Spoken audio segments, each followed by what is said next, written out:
Apa saja yang menjadi keberatan Sekjen PDI Perjuangan Hasto Kristianto dalam pemeriksaan penyidik KPK kurang lebih berlangsungnya selama 4 jam hari ini selain penyitaan ponsel dan juga tas? Lebih lengkap kita akan tanyakan ke jurnalis Kompas TV Gracia Adur di Gedung Merah Putih KPK.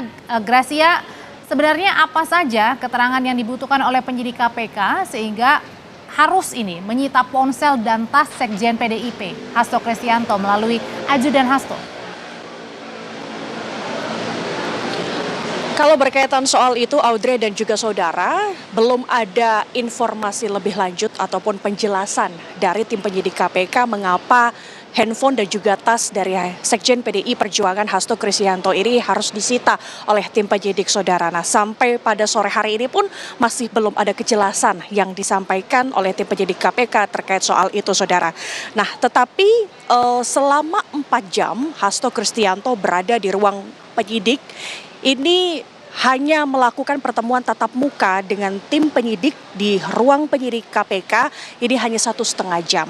Nah, dalam pertemuan tatap muka 1,5 jam itu hanya ini tidak membahas soal pokok perkara dari kasus Harun Masiku, tetapi isinya hanya berdebat antara Hasto Kristianto dengan tim penyidik dari KPK sendiri. Nah, isi perdebatannya adalah soal Hasto ini keberatan jika handphone dan juga tasnya disita oleh tim penyidik. Maka dari hal ini Hasto meminta adanya pendampingan secara hukum karena dari hal ini tidak sesuai dengan KUHAP seperti itu yang disampaikan oleh Hasto ketika bercerita kepada para jurnalis pada tadi siang tadi ini, saudara.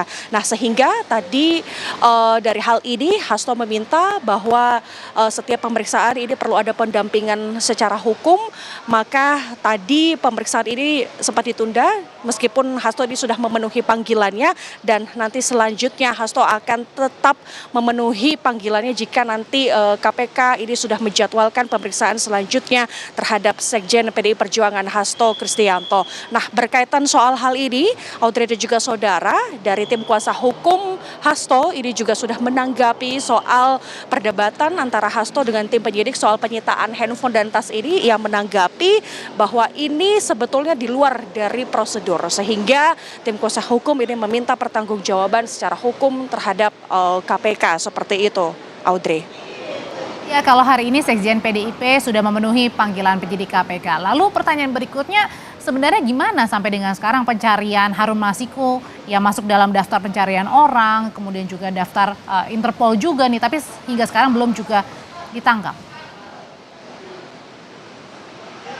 Ya, sampai hari ini pun juga ini yang masih dipertanyakan oleh kita semua bahwa Harun Masiku ini masih menjadi buron dari tanggal 29 Januari 2020 dan juga di tanggal 30 Juli tahun 2021 ini juga menjadi daftar Interpol seperti itu, saudara.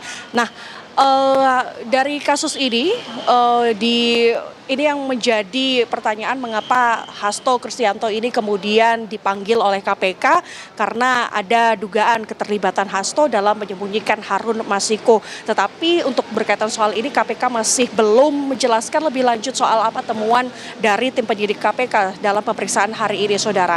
Nah, sebelum KPK ini memeriksa Hasto Kristianto ini merupakan saksi keempat dalam kasus Harun Masiku. Nah, sebelumnya KPK ini sudah memeriksa pengacara yang bernama Simeon Petrus dan juga seorang mahasiswa bernama Hugo Ganda dan juga Melita Graves, saudara. Nah, konstruksi perkara kasus ini kemudian menjadi panjang dan juga ini yang kemudian menjadi hal yang perlu dinanti-nantikan oleh masyarakat adalah soal kasus Harun Masiku yang ini masih menjadi buron, bahwa konstruksinya adalah pada saat itu caleg PDI Perjuangan pemenang Dapil Sumatera Selatan yang bernama Nazarudin Kemas ini meninggal di tahun 2019.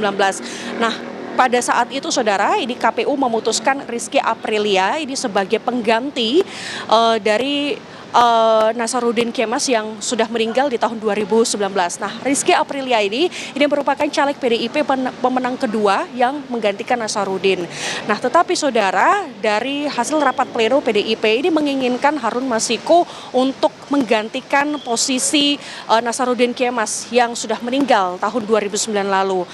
Nah, dari hal ini terjadilah proses suap menyuap antara yang ini kemudian melibatkan komisioner KPU yang bernama Wahyu Setiawan. Diduga ini suap yang diterima oleh komisioner KPU adalah senilai 57.000 dolar Singapura atau sekitar 600 miliar rupiah, saudara. Dan diduga ini tujuannya adalah untuk mengubah keputusan KPU dengan melakukan mekanisme pergantian antar waktu sehingga posisi Nasaruddin Kemas ini bisa digantikan oleh Harun Masiku seperti itu. Nah, Hasto Kristianto yang merupakan Sekjen PDIP ini namanya selalu disebut-sebut dalam persidangan di tahun 2020, yaitu Hasto memerintahkan kuasa hukum untuk mengajukan surat pergantian antar waktu ke KPU. Seperti itu, Audrey. Harun Masiku sampai dengan sekarang masih belum ditemukan dan ditangkap oleh tim penyidik KPK, tapi yang jelas hari ini Sekjen PDI Perjuangan Hasto Kristianto diperiksa sebagai saksi untuk tersangka Harun Masiku. Terima kasih laporannya, jurnalis Kompas TV Gracia Adur.